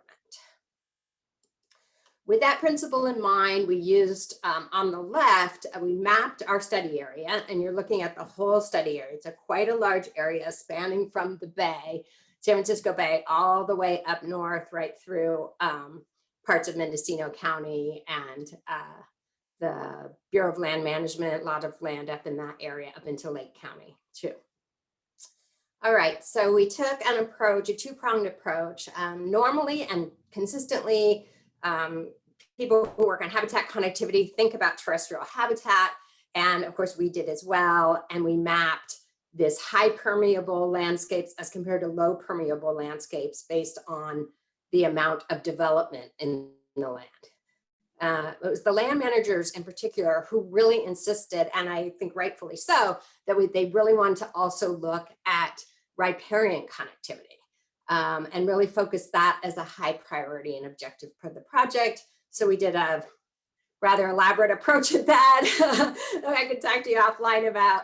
But on the right, what you're seeing is our estimates of permeability related to the amount of riparian, intact riparian vegetation that remains in the landscape.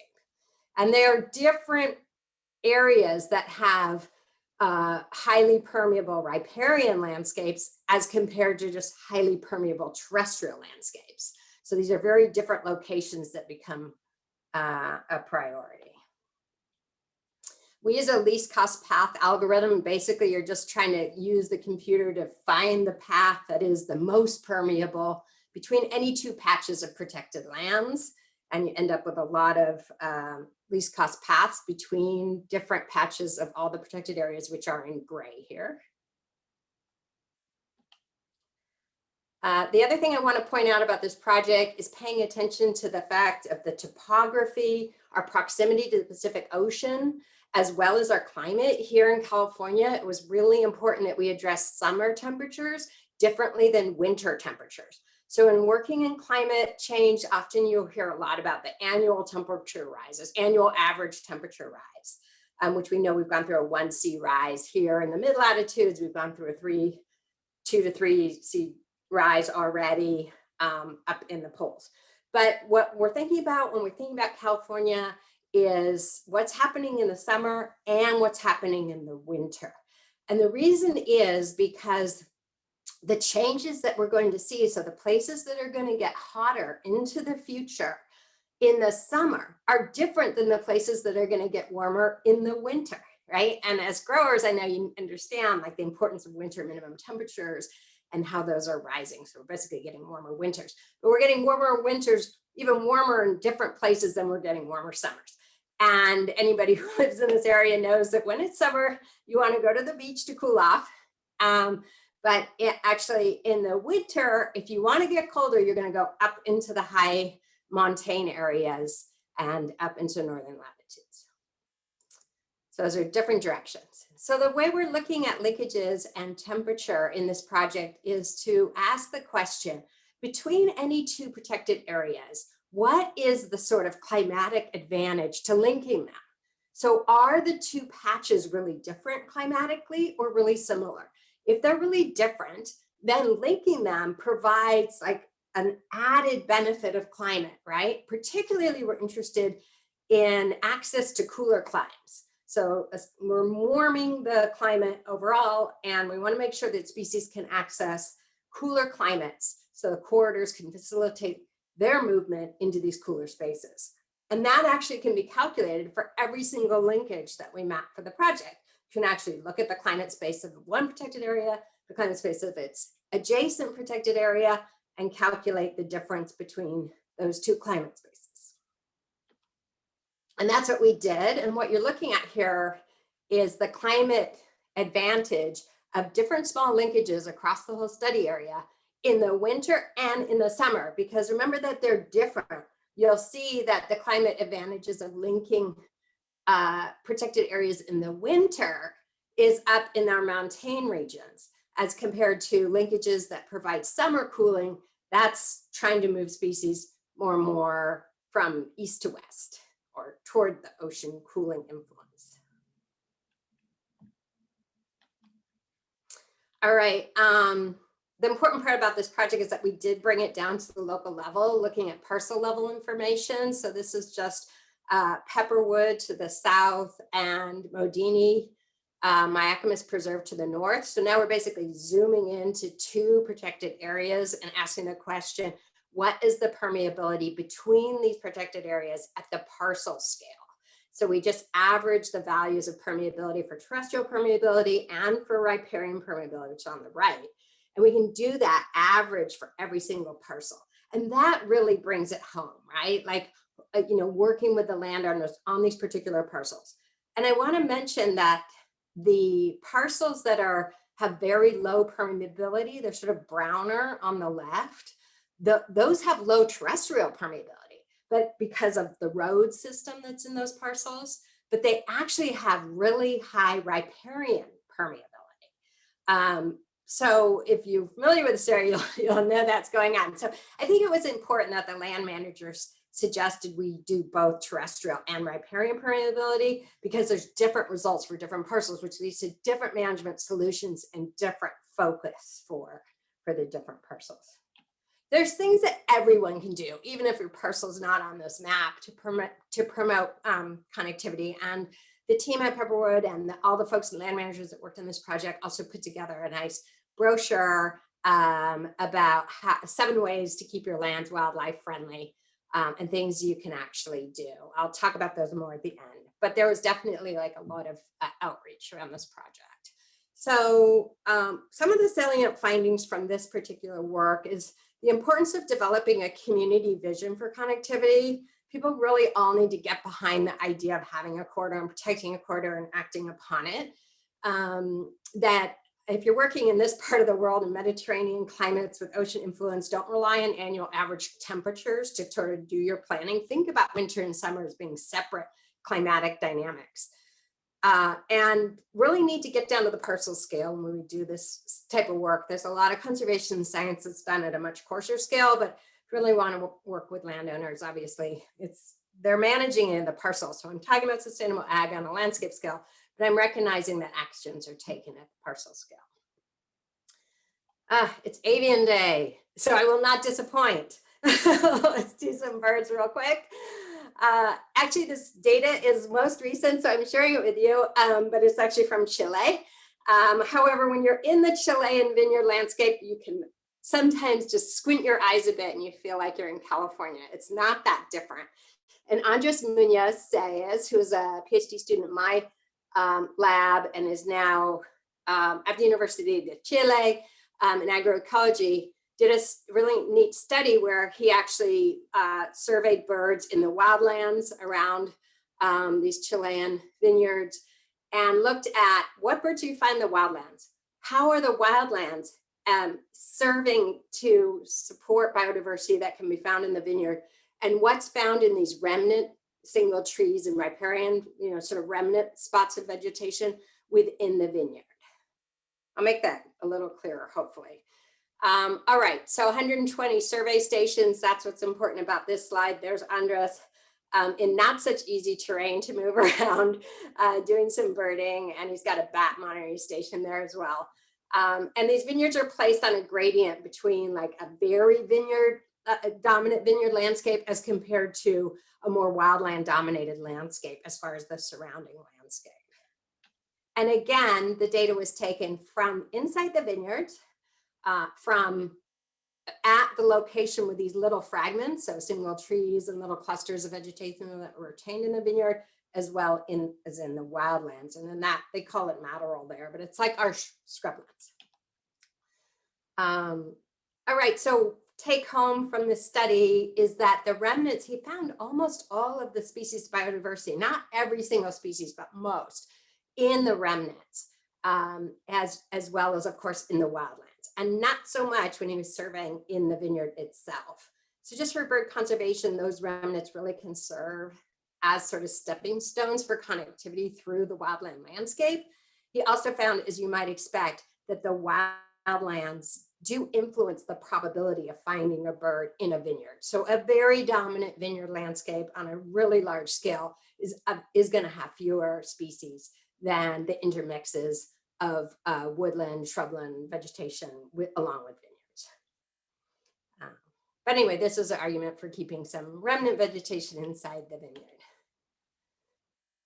I don't know how many people are aware that bats can actually eat like 6,000 to 8,000 insects a night. So we've been talking about the nice like pest services, pest control services that wildlife can provide. And I hope we can, maybe someday we'll have a bat day.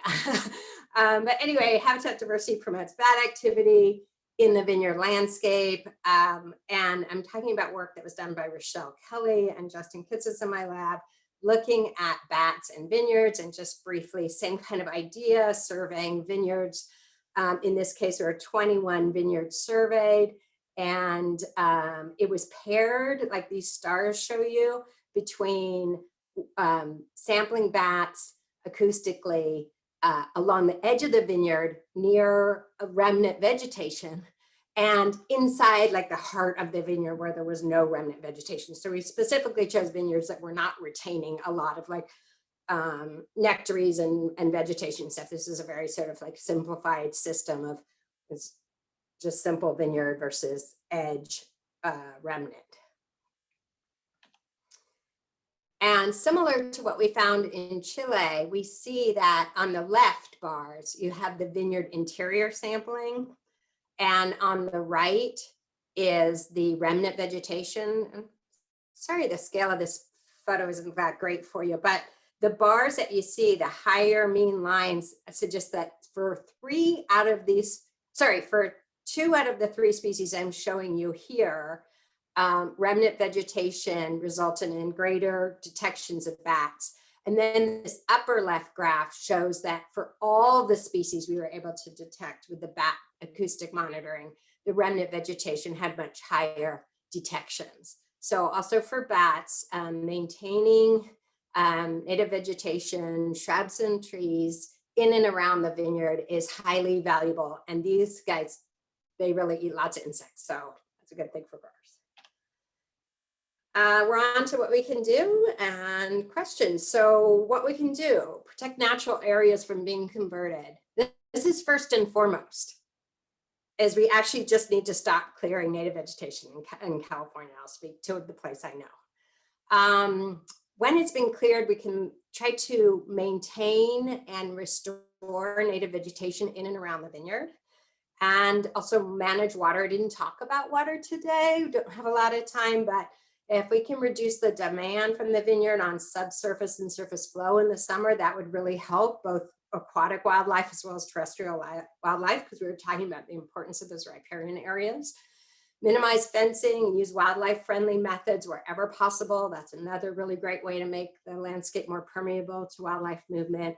And the lighting issue is important as well. And that's super simple. Just minimize nighttime lighting, downcast lighting. I can't tell you how many wineries I've gone by of like full floodlights on. And it's like, we really don't, I hope we don't need to do that, or at least consider wildlife in lighting. I just want to say thanks to Pepperwood. It's an awesome job with the MTB project, as well as everyone that's come through my lab. I don't collect any of this data myself. So thanks to a cadre of students and postdocs and a great science group on climate change. Really, most of what I know about climate change, I've learned from TBC3, which is a group that connects through Pepperwood. So that's all I have for you today. And thank you. Thank you so much, Adina. That was really great and really, really interesting research and exciting to hear about. I don't see any immediate questions, a few comments in our chat box, but yeah, if anybody has any questions, feel free to add them to the chat box. I think we're gonna head on to our next speaker, but oh wait, there is a question. Let's see. Well, Deborah, okay, Deborah, who is in New England, just mentioned that that there's been a lot of development pressure in her area as a result of some COVID-induced land grabbing, and she's wondering how can we arrange this kind of your kind of analysis for land trusts and other conservation communities. Is there any sharing of information and the work that you're doing, Adina? I'm guessing she's talking about rural residential development, just by the COVID thing. So I'll riff on that since I think that's where it's going. I'm not sure if I totally understand, but rural residential development is a huge source of habitat fragmentation. So I'm not sure if that's where it's going, but I think it is. So if you have a short driveway, be proud of it. Unless you're a farmer, which, it's a whole nother different landscape. But in the sense of impacts to habitat loss and habitat fragmentation, that's an issue. And certainly land trusts play an ever increasing role in trying to consolidate lands, protect them from habitat loss, protect them from fragmentation, protect them from road development and things like that. So follow up with me later, maybe more on details, and I certainly have worked in that sector for a long time. I'm happy to take questions offline. Great. Thank you so much, Adina. So we're going to move on to Tom Moore, who's our next speaker. And I think he's going to be sharing his screen now. So take it away, Tom.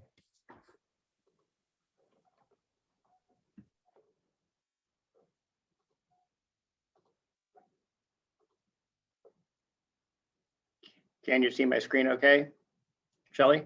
Nope, we can't see it yet. Okay.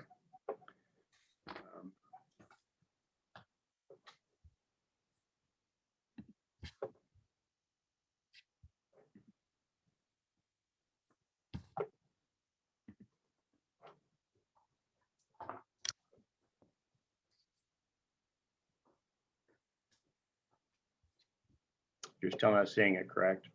Nope, not yet.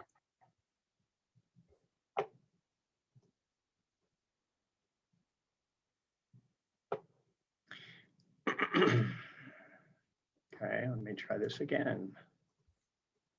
Thought we'd worked this out yesterday.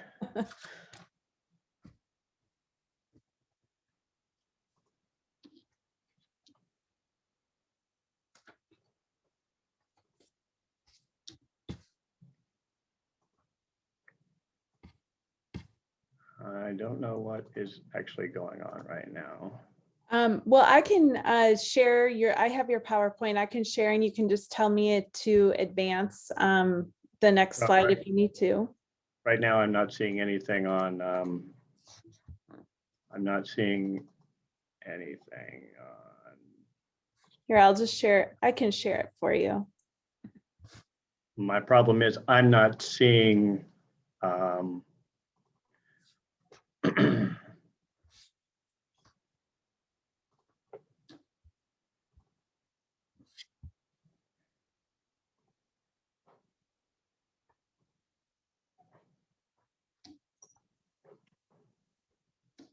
I apologize for the momentary delay.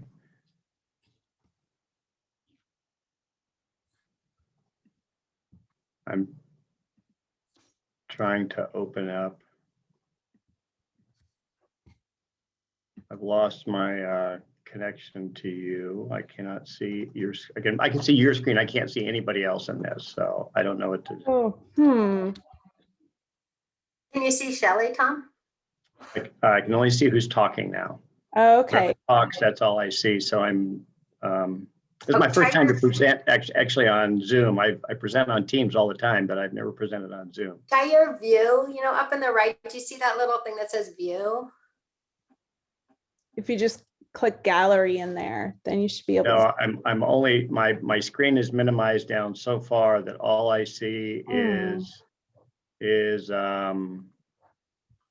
I might have to call in back real quick if that's okay. Sure, and I'm happy to, if you want to use the phone too, I can share your screen, your PowerPoint from my end, and you can just tell me when to advance your slide. If you share that, Shelley, it might like take over Tom's screen and he might be able to see it because Zoom has Oh, a yeah. Oh yeah. Let me try that. Okay, so now I need to pull up your screen. Hold Are you on. seeing that, Tom? Yeah, but that's not going to help me from what I want to do. So it's been functioning the whole time and I don't understand why it's all of a sudden doing this. I clicked one thing and it just minimized down to, and I don't know how to get out of this space where it's just got one little tiny part of my whole. Yeah, Tom, hover over that little picture of the speaker, that tiny thing, and see if it brings up a green arrow at the bottom right. So I have something where it says exit, minimize. Okay, there we go. Good. I'm back there. Okay. Now if I want to share my screen, and what I had done before was to share this. And oh, I see what I did wrong.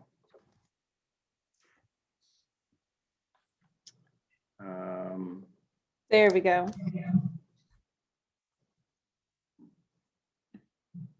Good. I There missed it one is. little step. Okay, can you see it Yay. all? Yes. Okay, great. Thank you very much. I appreciate the opportunity, Joanne and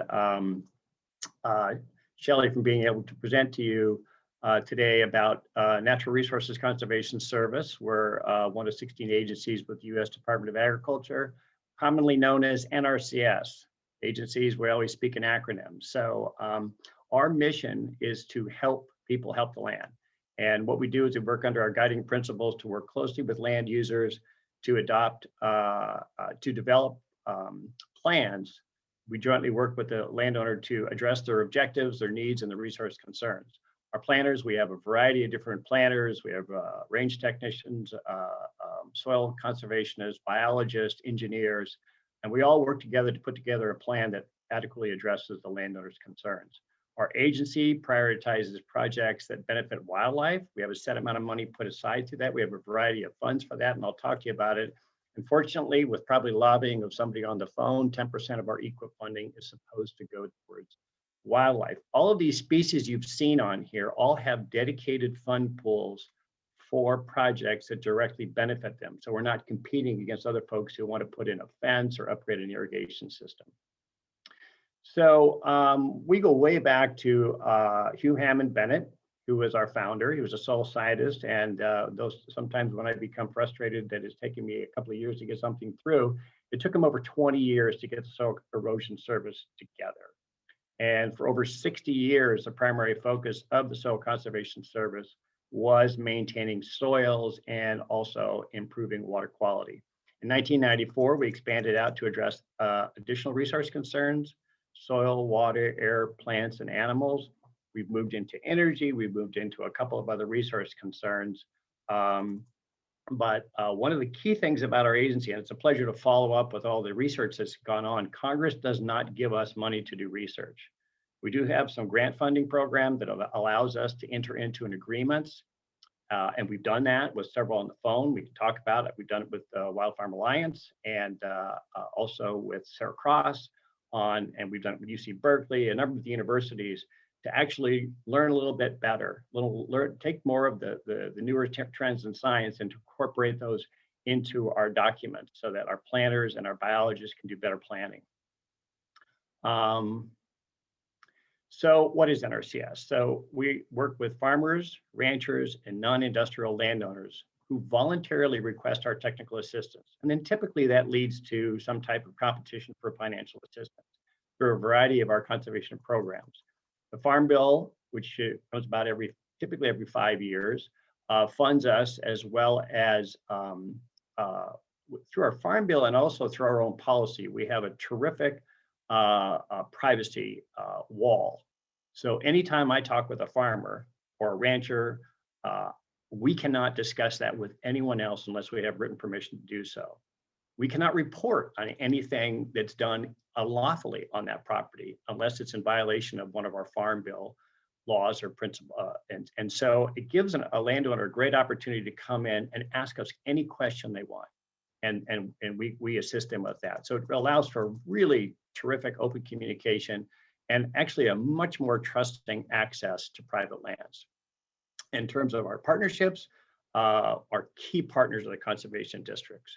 We also work very closely with other federal agencies, state agencies, county, and as well as tribes. So technical assistance, free technical assistance is available upon request. But I have to say, with everything that's going on with COVID and with just the availability of personnel in our state, the last couple of years have been kind of we're really short people. So if you're trying to request assistance, be patient with us. And I meant to mention this. I noticed that there are a number of people from around the country. NRCS is in every state. NRCS has field offices in most counties. So if you're in another state, you can contact the field offices in your respective states.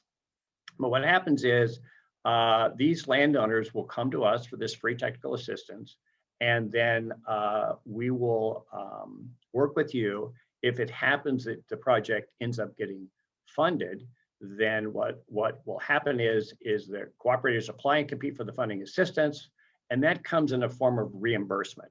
once the cooperators have actually installed the projects as agreed upon and signed off on our implementation requirements. Occasionally, we'll be involved in permitting. We always have to follow the Endangered Species Act. We have to follow, the State Historic Preservation Act and a national law on cultural resources. But we will assist planners and other organizations in getting other permits. This is just a diagrammatic of the planning process that we have. The first step is just basically collecting resource information, finding out what the client's needs, objectives are, finding out what's actually out there, what's really a resource concern, what's the symptom of it. Then we put together, we've got a lot of different tools in our toolbox. We say, what is the best practice? What are our different alternative practices? We promote that to the cooperator. We jointly make the decision. They decide on a suite of practices. And then after that, we draw up specifications and requirement sheets for them to do that. And then it's up to them to implement it. Okay. So we've had dedicated funding for a number of different birds. So the first two there, the Sage Grouse Initiative and the Southwestern Willow Flycatcher, these are national initiatives. The Sage Grouse Initiative was to target how we could assist ranchers to better manage their lands for the benefit of sage grouse across the 11 Western states. This is a species that was petitioned several times to be listed, and through great cooperation with ranchers, and we've been enhanced the habitat and precluded the need to actually list the species. Southwestern Willow Flycatcher is across 6 different states. That focus is primarily in the riparian areas, and now we've expanded that out to more of a Southwest riparian initiative. We do work on water birds, on rice, as to how to better manage the flooding and the dewatering of these fields, so we can provide habitat for shorebirds and different water birds. We have a tricolored blackbirder of funding dedicated towards delaying harvest of silage. Tricolored blackbirds, about 80 to 90% of the birds are nesting in silage, and there's a conflict of when they've actually fledged and when the dairy operators need to cut. So we get people to voluntarily delay harvest. We pay them to do that. They do additional management practices.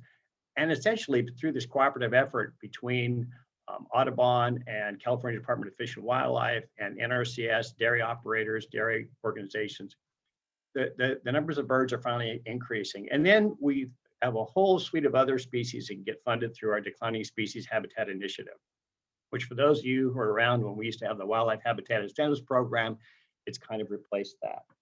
So we have a whole bunch of different practices, and we call them practices that we can address the habitat elements that are limiting on these fields. And the previous speakers have talked about a lot of these different things. And this is kind of in the order of how we typically do this. Oftentimes, when I went back to school, I was very interested in what are wildlife management approaches, or what are management approaches that farmers can do to not only allow but encourage coexistence on farms. And so structures for wildlife, hedgerow planting, cover crop, wildlife habitat planting, conservation cover, and parent forest buffer are those that are most commonly done here in California. So just some examples: we have specifications where I take information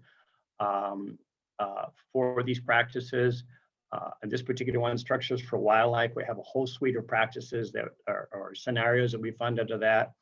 And as the practice lead, I take research information, I distill that down to more simplified steps, drawings, management actions that keep these structures functioning. And then when I find or obtained updated information, I incorporate that into the specifications. For example, we got something from Sarah about different ways that we can put up perch poles, for example, on really rocky soils, a different way to attach these to posts. And these are really helpful for us. And so we're trying to do the same thing with Wild Farm Alliance in terms of encouraging more folks to provide habitat out there for birds. We took that one paper that Sarah posted and we posted it as a technical note, because we're trying to get it out to our folks so that they're very aware of that and get this out to the public too. So here's an example of a number of planting practices, wildlife habitat plantings. This is a photograph of a project that I worked on with the Is Nrcs Society and UC Davis, we were trying out different mixes of plantings. This is a mix that some of these species we were putting more under almonds. This is a mix that would be in more in open settings, and this we would plant under upland wildlife or wildlife habitat plantings. This particular site is at our Plant Material Center in Lockford. Now, yes, great loamy soils there. Production's not going to be like this in some of your class 4 soils, but this was initially planted to attract insects and pollinators, but we're fairly certain that this is going to be a great benefit to birds that are going to prey on those insects. Another one is conservation cover. There's another planting practice also seeded in, but this particular practice has a number of other purposes and resource concerns that they are addressing. This one happens to be addressing soil erosion. And this is a practice that's been around for a long time and is an agronomic practice, but also I work on this particular practice. And this is actually the 3rd year of this planting, which is remarkable. This producer did a great job of addressing his competing vegetation at first and has done very little afterward. This other one here is cover crop. I know that Ames talked about this earlier and then he's doing it. This is also seeded in addition to providing wildlife habitat. Cover crop increases soil organic material, increases water infiltration, attracts beneficial insects that can assist landowners to do an IPM type of approach. But the practice that we commonly try to get people to do it first, if they're not interested in structures, is hedgerow planting. Hedgerow planting, as Ames talking about, can take up a very small little space, okay? And it's a great spot. You can come in and put in 100 feet of it. This right here was a demonstration site that I planted, and I worked with Jessica Cruz of Xerces on this. 60-foot long, this was our first step of a 200-foot long hedgerow. We tried 4 different types of irrigation approaches. And what we did is you can see on the left, it's 6-foot spacing of these little shrubs. This is only 2.5 months after we planted this, back in 2009. But what I did is I'd use a drop fertilized spreader and we planted seed of these forbs and then just raked over the top of it. The picture on the right is the same spot, just from the different viewpoint. It's now facing west instead of facing east. And this is what happens when it grows in. It can be rather thick. Here are 2 other hedgerows. The one here, these are both in Yolo County. The one on the left, or on my left, the one with the smaller shrub, once again, spaced 6 foot apart. And it looks like, when you first put them in, not going to be much. Well, what happens later on, this is another project that went also back in 2011. And I actually thought it was placed a little too close together. These were 4 to 5 feet apart, 2 rows, but it's done incredibly well. But the key thing is if you ever come out and take a look at these projects, and I always encourage folks when they're going to properties and looking, try to put plants in that are going to survive once the landowner has stopped irrigating. Most landowners will not irrigate past year 3. And so you learn from it. It's a small subset of the plants that would work there, but it's a great plant. So how are we doing on time, Shelley? We have about maybe 3 minutes before. Okay, I don't see any questions left. So you might be able to use that other 5 minutes. So basically here, this is kind of a busy sheet, but you can look at it later because I know this is going to be recorded, but there are criteria that both the landowner, or excuse me, the land and whoever the cooperator is have to meet. And basically our payments typically cover for wildlife practices about 75% of the actual cost. There are a number of different conservation programs. The main one we're looking at is EQIP, Environmental Quality Incentives Program. And then this year and last year, we've had basically the same batching periods. We accept applications all year long, but we have these batching periods that you have to actually have your application be submitted, have us rank those, have us evaluate, rank them, and then we all have to get these funded by the end of September. So if you would like to get more information about us, you can go to our website. I think Shelley's already posted the link, that first link there, in terms of you can contact us there. You can contact me at this email address. I'm working remotely, so calling me, I didn't put my phone number up there. Or there's an office locator, and that office locator can be applied in NRCS, but you can also change it a little bit so that for those of you in other states, that you can find out where the local field office is, make your connection with them. And like I said, anything you talk to them about is private between you and them. So it's a great opportunity to start to work with the federal government in a way that your information is protected. And that's all about I have. Great. Thank you so much, Tom. That was really great. There was one question that someone had for you, had posted already, is do your programs include community gardens and composting programs?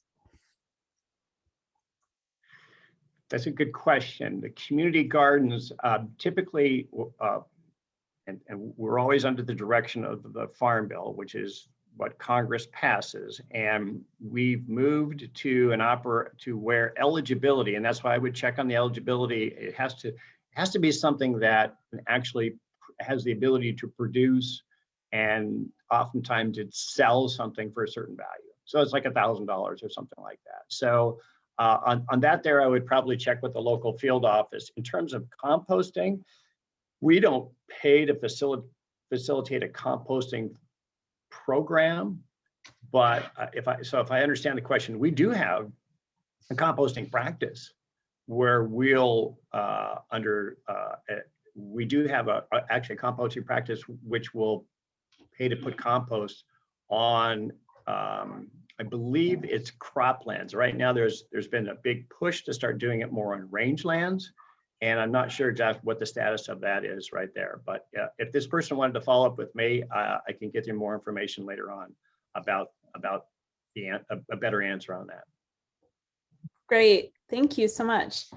I don't see any other questions that are specifically for you, Tom.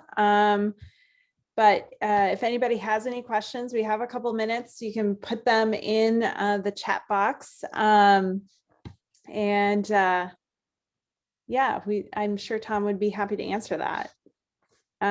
So in light of that, while I'm waiting for any more questions, I'm just gonna go over just a couple of things before I do the poll that I would love. We really will love your feedback on this event. It helps us make our future events better, and also you can be entered into the raffle drawing for the Patagonia shirt. So it's a win-win for us and you to fill out this very short poll.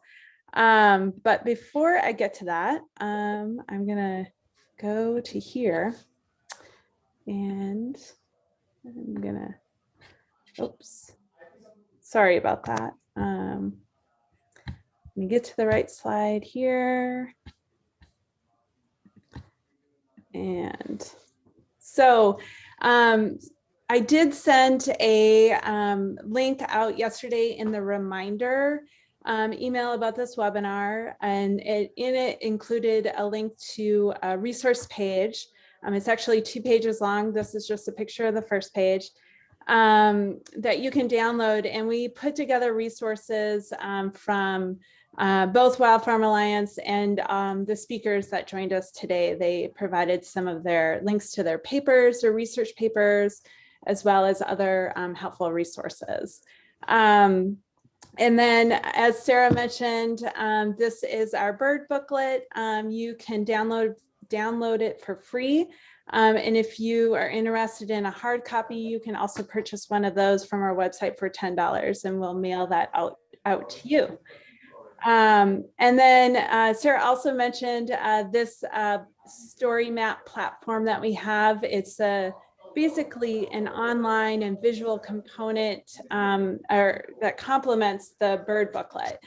So in it includes several success stories of farmers and different videos. So similar to the one that we saw earlier today.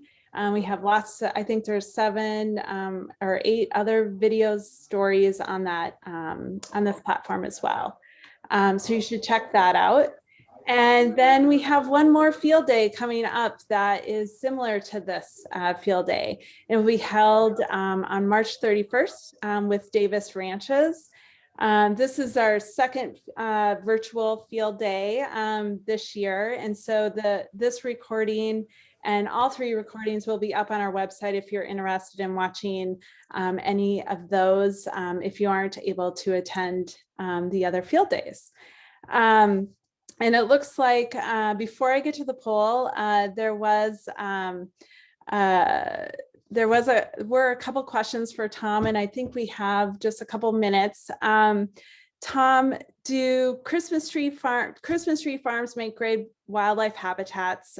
Is there anyone doing work on this issue?